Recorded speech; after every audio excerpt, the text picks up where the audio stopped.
Hello everyone, this is Rupinder from Eco Visionaire. इस वीडियो के अंदर हम करेंगे कॉमन साइज स्टेटमेंट्स की प्रैक्टिकल प्रॉब्लम्स जो पीछे बोर्ड एग्ज़ाम्स के अंदर आई हैं। तो सबसे पहली जो प्रॉब्लम है वो है कॉमन साइज बैलेंस शीट की, और ये जो है आपकी सीबीएसई का जो 2018 का बोर्ड एग्ज़ाम था उसके अंदर जो है ये प्रॉब्लम आई थी। आप अगर देखो तो कॉमन साइज़ बैलेंस शीट के बारे में वो बात कर रहा है। वो कह रहा है कि कॉमन साइज़ बैलेंस शीट बनानी है, और हमने जो है उसके अंदर क्वेश्चन में देखा कि फॉर्मेट ऑलरेडी जो है उसने हमें प्रेजेंट किया हुआ है। तो मैं हमेशा यही सजेस्ट करता हूँ कि कभी भी क्वेश्चन पे डिपेंडेंट मत रहना। ज़रूरी नहीं है हर बार आपको बैलेंस शीट का फॉर्मेट सीक्वेंस में बना बनाया आएगा। कई बार आपको अलग से कंपोनेंट्स दे दिए जाते हैं जो आपको अरेंज करने पड़ते हैं। तो ऑलवेज़ मार्क दिस रूल कि फॉर्मेट दोनों, वो बैलेंस शीट हो या आपकी statement of profit and loss हो, आपको बाय हार्ट याद होने चाहिए। ऑलराइट, तो फॉर्मेट जो है कुछ इस तरीके से जो है बनेगा। सबसे पहले तो टॉप पर आप जो है लिखोगे common size balance sheet as at 31 March 2017। सबसे पहला कॉलम जो है वो आपका पर्टिकुलर्स का बनेगा, दूसरा नोट नंबर जो रेफरेंस नंबर देगा नोट्स टू अकाउंट का। एब्सोल्यूट अमाउंट्स के लिए आपने जो है प्रीवियस ईयर और करेंट ईयर का जो है यहाँ पे कॉलम बना दिया डबल, और फिर परसेंटेज ऑफ टोटल के लिए आपने प्रीवियस और करेंट ईयर का जो है बना लिया।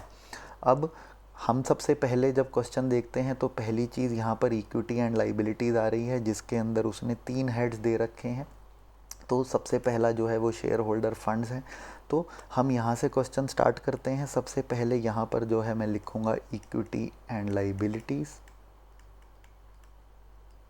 अब सबसे पहला जो कंपोनेंट वहाँ पर वो दे रहा है वो दे रहा है शेयर होल्डर फंड्स।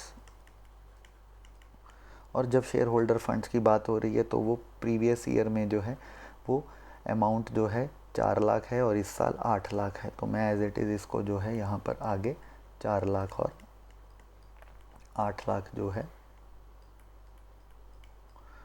लिख देता हूँ। अब परसेंटेज ऑफ टोटल की बात हो रही है। हमें ऑलरेडी पता है परसेंटेज ऑफ टोटल के लिए हम हमेशा जो है अपनी जो भी उस ईयर का कंपोनेंट का अमाउंट है, जैसे यहाँ पर 4 लाख रुपया है, ये उसको हम अपने टोटल लाइबिलिटी से जो है डिवाइड करेंगे और मल्टीप्लाई बाय 100 करेंगे। तो यहाँ पर 4 लाख न्यूमरेटर है और डिनोमिनेटर में क्या आएगा, मेरा टोटल ऑफ लाइबिलिटीज़। और मेरा टोटल ऑफ लाइबिलिटीज़ उस साल के अंदर था 8 लाख रुपया। तो मैं सीधा सीधा 4 लाख को डिवाइड करूँगा 8 लाख से और उसको मल्टीप्लाई करूँगा 100 से। तो इसको जब मैं सॉल्व करूँगा यहाँ पे मेरा 50% जो है वो परसेंटेज आ जाएगा। ऑलराइट, उसी तरीके से जो है अब मैं करेंट ईयर का भी करूँगा। मेरा करेंट ईयर जो है उसकी 8 लाख रुपए की जो है मेरे को शेयर होल्डर फंड्स की वैल्यू दे रखी है।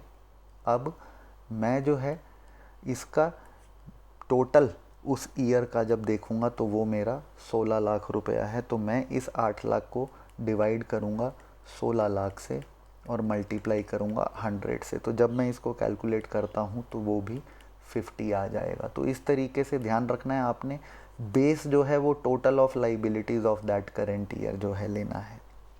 ठीक है जी, चलें जी। अगर अभी भी क्लियर नहीं हुआ तो कोई नहीं, मैं भी और आगे जैसे जैसे कंपोनेंट सॉल्व करूँगा आपको समझ आता जाएगा। दूसरा नॉन करेंट लाइबिलिटीज़ है। प्रीवियस ईयर 2 लाख थी, अब 5 लाख थी।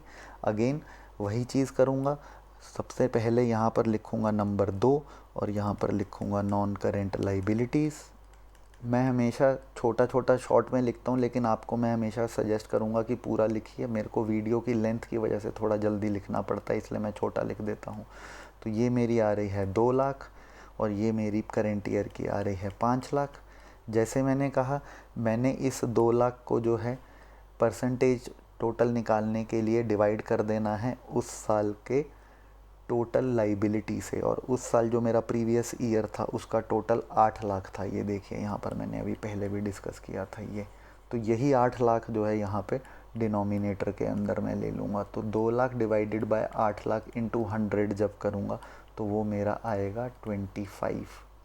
सेम उसी तरीके से जो है मैं अब अपना करेंट ईयर का 5 लाख को जो है डिवाइड करूँगा। मेरा टोटल 16 लाख था इस साल का, ये देखिए 16 लाख। तो मैं इस 16 लाख से इसको डिवाइड कर दूँगा और फिर मल्टीप्लाई कर दूँगा 100 से। तो जब मैं इसको सॉल्व करूँगा तो ये डेसिमल के अंदर आएगा 1.25। ऑलराइट, तो इसी तरीके से अब मैं तीसरा कंपोनेंट ले लेता हूँ जो कि है मेरा करंट लाइबिलिटी, जो कि करंट ईयर में 2 लाख थी। तो वही चीज़ फिर से करूँगा, यहाँ पर 2 लाख रुपए को जो है डिवाइड करूँगा 8 लाख से और मल्टीप्लाई 100 से करूँगा, और यहाँ पे 3 लाख को डिवाइड करूँगा 16 लाख से और मल्टीप्लाई करूँगा 100 से। तो जब मैं इसको सॉल्व करूँगा तो मेरा प्रीवियस ईयर का जो है ये 25 आ जाएगा ये वाला, और मेरा करंट ईयर का जब मैं इसको सॉल्व करूँगा तो वो मेरा आ जाएगा 18.75%। तो इस तरीके से जो है आपने हर कंपोनेंट के लिए जो है आपने बेस जो है क्या लेना है, अपना टोटल किसका, जो भी लाइबिलिटीज़ का उस ईयर का है। ठीक है, आई होप समझ में आया होगा किस तरीके से ये निकल रहा है। बहुत सिंपल है, कॉमन साइज़ हमेशा मुझे ये लगता है कि थोड़ा सा ईजी है एज़ कम्पेयर टू कंपैरेटिव। बाकी ये हर एक स्टूडेंट के ऊपर है, किसी को कोई आसान लगता है, किसी को कुछ आसान लगता है। तो चलें नंबर 3 अब यहाँ पे फटाफट लिख देते हैं। ये मेरा आ गया करंट लाइबिलिटीज़। करंट लाइबिलिटीज़ जो है प्रीवियस ईयर की मेरी 2 लाख थी, फिर मेरी 3 लाख थी, फिर मैंने ऑलरेडी निकाल दिया था आंसर वहाँ पे, ये मेरी 25 आ रही थी और ये मेरी 18.75 आ रही थी। तो अब नेक्स्ट जो है वो मेरा आएगा टोटल। तो यहाँ पर जो है मैं इसका टोटल कर देता हूँ। अब टोटल मुझे ऑलरेडी जो है दिया ही हुआ है क्योंकि मैं उसी को ही डिनोमिनेटर ले रहा था। तो यहाँ पर जो है मैं टोटल उसका जो है सीधा सीधा लिख देता हूँ। ये मेरा 8 लाख है, ये मेरा 16 लाख है। अब बट ऑब्वियस जब मेरा परसेंटेज ऑफ टोटल निकलेगा तो मैं न्यूमरेटर 8 लाख और डिनोमिनेटर 8 लाख ही लूँगा। तो अल्टीमेटली मेरा ये आंसर 100 ही आएगा, और यहाँ पे मैं न्यूमरेटर और डिनोमिनेटर दोनों मेरे सेम ही हो जाएंगे, तो ये भी 100 ही आएगा। तो इस करके ये आपको कैलकुलेट करने की ज़रूरत नहीं है। सेम चीज़ यहीं पर ही लिख लीजिएगा। जब आप एसेट्स की बात करेंगे तो अल्टीमेटली एसेट्स का टोटल यहीं पर ही साथ के साथ जो है आप कर लो, क्योंकि बैलेंस शीट में आपको पता है कि टोटल जो है वो सेम आता है एसेट्स का और लाइबिलिटीज़ का। तो इसको भी मैं एज इट इज़ यहाँ पे अभी ही लिख लेता हूँ, 8 लाख और 16 लाख, और ये 100 ही आएगा क्योंकि इस केस में न्यूमरेटर और डिनोमिनेटर दोनों सेम है। अब बचे एसेट्स के 2 कंपोनेंट। एसेट्स के 2 कंपोनेंट जो दिए हैं, एक नॉन करंट एसेट है जो पहले 5 लाख था अब 10 लाख था। तो चलें जी यहाँ पर हम कर देते हैं नंबर 1 और इसको लिख देते हैं नॉन करंट एसेट, और as given in the question ये आपका 5 लाख है और ये आपका 10 लाख है। तो नेचुरली आपका जो है बेस वो 8 लाख रुपया रहेगा। तो यहाँ पे 5 लाख को आप डिवाइड करोगे 8 लाख से और मल्टीप्लाई करोगे 100 से, तो ये आपका आएगा 62.5। उसी तरीके से जो है करेंट ईयर में आप 1 लाख को डिवाइड करोगे एसेट के टोटल से जो कि 16 लाख है और मल्टीप्लाई करोगे 100 से, तो ये जो है आपका 62.5 आ जाएगा। दोनों सेम ही आ रहे हैं। उसके बाद एक और कंपोनेंट जो दे रखा है क्वेश्चन में वो है आपके करेंट एसेट्स, जो कि प्रीवियस ईयर में 3 लाख है और इस साल 6 लाख है। तो चलें जी यहाँ पर नंबर 2 लिख देते हैं। ये आपका आ गया करेंट एसेट्स, आपका जो है ये 3 लाख है और ये आपका 6 लाख है। ठीक है जी, अब 3 लाख को जो है आप डिवाइड करोगे टोटल से, तो टोटल 8 लाख है, मल्टीप्लाई 100 से करेंगे तो ये आपका आ जाएगा 37.5। उसी तरीके से जो है अब आप 6 लाख को करेंट ईयर को जो है 16 लाख से जो टोटल है उससे डिवाइड करोगे मल्टीप्लाइड बाय 100, तो ये आपका आ जाएगा 37.5। टोटल आपको ऑलरेडी पता ही है कि वो सेम एज इट इज़ ही कॉपी करना है और उसमें 100 ही आएगा, तो उसके अंदर कुछ चेंज होगा नहीं। ठीक है जी, तो आई होप आपको ये आंसर जो है समझ में आया किस तरीके से बन रहा है। बोर्ड के अंदर ये क्वेश्चन आया हुआ है 2018 का, जैसे मैंने आपको बताया। तो एक बार कुछ भी अगर इसमें आपको डाउट लगे तो आप कमेंट सेक्शन में मेरे से पूछ सकते हैं। नेक्स्ट जो क्वेश्चन आता है वो आता है common size statement of profit and loss का, और ये 2020 के अंदर जो है CBSE के बोर्ड में ये क्वेश्चन आया था। तो क्वेश्चन के अंदर जो है आप देख रहे हो कि 2 साल हमारे को 16, 17 और 17, 18 के जो हैं रेवेन्यू और एक्सपेंसेस दे रखे हैं। फिर से वही कहूँगा, फॉर्मेट अच्छे से याद करो। फॉर्मेट जो है सबसे पहले जब स्टार्ट करोगे आप तो ऊपर लिखोगे common size statement of P&L for the year ended 31 March 17 and 18। उसके बाद जो है अब हम एक एक करके इस कंपोनेंट को जो है उठाएंगे। हमेशा ध्यान रखना जब भी आप कॉमन साइज स्टेटमेंट लेते हैं तो आपको डिनोमिनेटर रेवेन्यू फ्रॉम ऑपरेशन रखना है उस साल का। हर एक कंपोनेंट रेवेन्यू फ्रॉम ऑपरेशन से डिवाइड होगा, बस यही चीज़ जो है यहाँ पे थंब रूल है। और नेचुरली जब आप पहले कंपोनेंट का जब करोगे, जब आप परसेंटेज निकालोगे तो वो 100 ही निकलेगी। जैसे बैलेंस शीट वाले क्वेश्चन में एसेट और लाइबिलिटीज़ की परसेंटेज 100 निकलती थी। ठीक है जी। तो हर एक कंपोनेंट को डिनोमिनेटर आप रेवेन्यू फ्रॉम ऑपरेशन लेके जो है इसको सॉल्व कर दोगे। फॉर्मेट के हिसाब से चलेंगे। सबसे पहले रेवेन्यू फ्रॉम ऑपरेशन जो है वो कह रहा है प्रीवियस ईयर 8 लाख था, अब 16 लाख है। तो चलें जी, सबसे पहले 4 कॉलम बना लें। पहला पर्टिकुलर, फिर नोट नंबर, फिर प्रीवियस ईयर, करेंट ईयर, फिर percentage of revenue from operation previous year, percentage of revenue from operation current year. ठीक है जी। तो चलिए, सबसे पहला जो कंपोनेंट यहाँ पर आ रहा है वो आ रहा है रेवेन्यू फ्रॉम ऑपरेशंस। ठीक है जी। और वो प्रीवियस ईयर का है 8 लाख और इस साल है वो 16 लाख। अब जब मैं ये निकालूंगा तो मेरे को 8 लाख को 8 लाख से ही करना है, क्योंकि मैंने आपको क्या बोला, हर केस में आपका revenue from operation he denominator रहेगा। तो ये कट गया तो बचा क्या आपका 100। तो ये आपको कैलकुलेट करने की ज़रूरत नहीं है, ये दोनों हमेशा 100 ही आएंगे, क्योंकि न्यूमरेटर भी रेवेन्यू फ्रॉम ऑपरेशन है और डिनोमिनेटर भी। ठीक है जी। और कुछ दे नहीं रखा तो इसको मैं सीधा सीधा जो है यहाँ पे टोटल इनकम लिख देता हूँ। टोटल इनकम मेरी कितनी आ जाती है, सेम इसी का ही टोटल रहेगा, वो 8 लाख और 16 लाख। इसको मैं एज इट इज़ 100 ले लूँगा, इसमें कोई चेंज नहीं आएगा। उसके बाद जो है मेरा तीसरा जो आया वो आया एक्सपेंसेस। एक्सपेंसेस की जब बात होती है तो यहाँ पे जो एक्सपेंसेस दिए हुए हैं वो देख लेते हैं। एक दिया हुआ है कॉस्ट ऑफ मटेरियल कंज्यूम और एक मेरे को जो है ऑपरेटिंग एक्सपेंसेस दिए हुए हैं। जो कॉस्ट ऑफ मटेरियल कंज्यूम्ड है वो मुझे परसेंटेज में दिया हुआ है, तो कोई दिक्कत नहीं है, परसेंटेज निकाल लेंगे। इसके अंदर कोई ज़्यादा मुश्किल चीज़ आपको होनी चाहिए। 50% जो है आपने निकालना है रेवेन्यू फ्रॉम ऑपरेशंस का सीधा सीधा। तो आपने जो है अपना परसेंटेज निकाल के यहाँ पर उसको लिख देना है। तो एक्सपेंसेस के अंदर सबसे पहला जो है वो आएगा कॉस्ट ऑफ मटेरियल कंज्यूम्ड। तो जब मैं 60% निकालूंगा तो मेरा जो है 60% वो प्रीवियस ईयर का आएगा 4 लाख और करेंट ईयर का आएगा 96, यानी कि 9,60,000। अब वही चीज़ करनी है मेरे को, जो है अपने 4 लाख को डिवाइड करना है रेवेन्यू फ्रॉम ऑपरेशन 8 लाख से, मल्टीप्लाई 100 से करूँगा तो ये मेरा 50% आ जाएगा। तो यहाँ पर मैं लिख देता हूँ 50%। इधर मैं 9,60,000 को डिवाइड करूँगा अपने 16 लाख के रेवेन्यू फ्रॉम ऑपरेशन से, मल्टीप्लाई 100 से करूँगा तो ये मेरा जब सॉल्व करूँगा तो ये मेरा आ जाएगा 60%। ऑलराइट। अब नेक्स्ट जो है वो कह रहा है ऑपरेटिंग एक्सपेंसेस हैं 40,000 और 80,000 के। तो सीधा सीधा जो है मैं यहाँ पे अपने ऑपरेटिंग एक्सपेंसेस लिख देता हूँ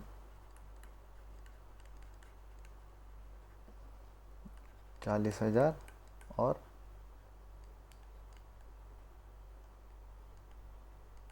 80,000।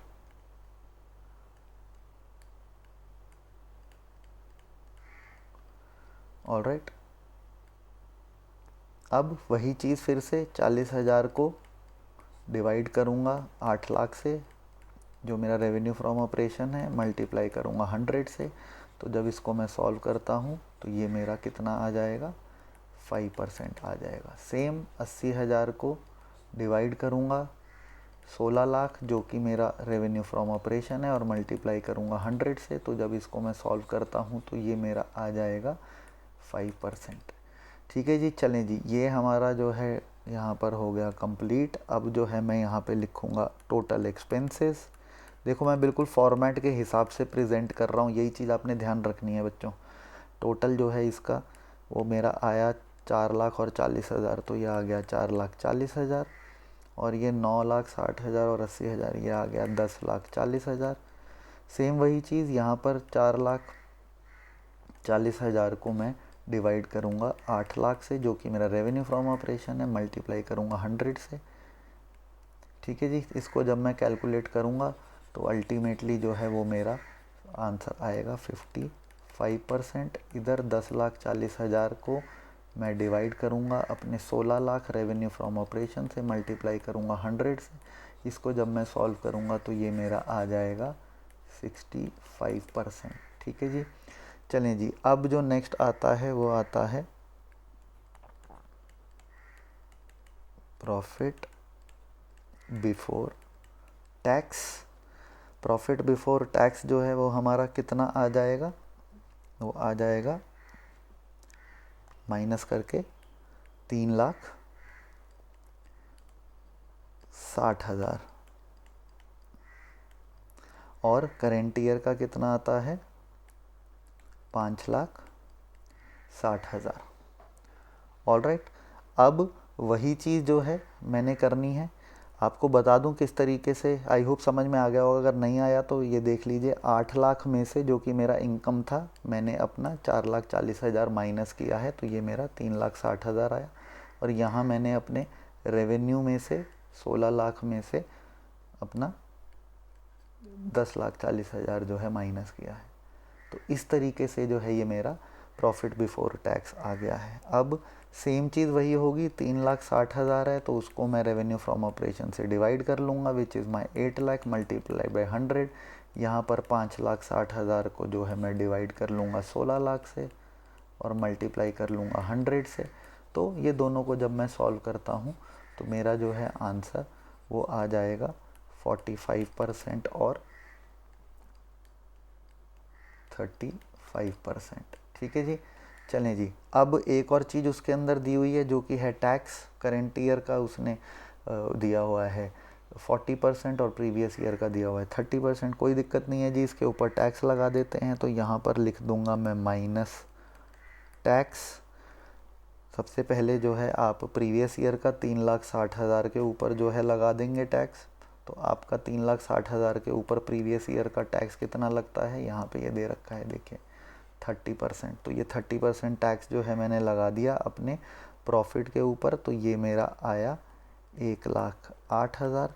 नेचुरली टैक्स माइनस होगा तो इसको ब्रैकेट में प्रेजेंट करिए। फिर इस साल का जो है वो 40% टैक्स है, तो 40% जो है मैं यहाँ पे टैक्स लगा देता हूँ। तो वो मेरा आ जाता है 2,24,000। ब्रैकेट के अंदर दिखाऊंगा क्योंकि ये माइनस होना है। ऑलराइट, अब वही चीज़ जो मैंने कही, आपने इसको डिवाइड करना है रेवेन्यू फ्रॉम ऑपरेशन से, यानी कि 1,08,000 को डिवाइड करोगे 8 लाख से, मल्टीप्लाई 100 से करोगे। यहाँ पे 2,24,000 को डिवाइड करोगे 16 लाख से, मल्टीप्लाई करोगे 100 से। तो इसको जब मैं सॉल्व करूँगा तो मेरी जो फिगर आती है वो आएगी 13.5% और 14%। ठीक है जी। अब इसको जो है मैं यहाँ पे टोटल कर लेता हूँ। तो माइनस करके ये जो मेरा आएगा वो आएगा प्रॉफिट आफ्टर टैक्स 2,52,000 और ये आएगा 3,36,000। उसी तरीके से रेवेन्यू फ्रॉम ऑपरेशन से डिवाइड करके जब 2,52,000 को 8 लाख से डिवाइड करूँगा और मल्टीप्लाई करूँगा 100 से, तो वो मेरा आ जाएगा 31.5%। और ये मेरा जब मैं 3,36,000 को 16 लाख से डिवाइड करूँगा और मल्टीप्लाई करूँगा 100 से, तो ये मेरा आ जाएगा 21%। तो ये मेरा हो गया यहाँ पे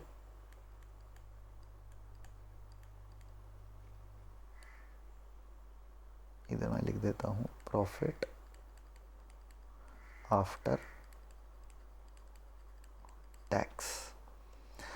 ठीक है जी। तो आई होप क्लियर हुए होंगे जो दोनों सवाल मैंने कॉमन साइज़ के करे। अगर आपको कोई डाउट है तो मेरे को कमेंट सेक्शन के अंदर लिख दीजिएगा। वीडियो पसंद आया तो लाइक ज़रूर करिएगा और अपने बैचमेट्स के साथ शेयर करिए, सो दैट उनको भी जो है ये इंपॉर्टेंट क्वेश्चंस जो बोर्ड्स के अंदर आए हैं वो पता लगें। Thank you so much. Next video के अंदर जल्दी मिलते हैं। Bye bye.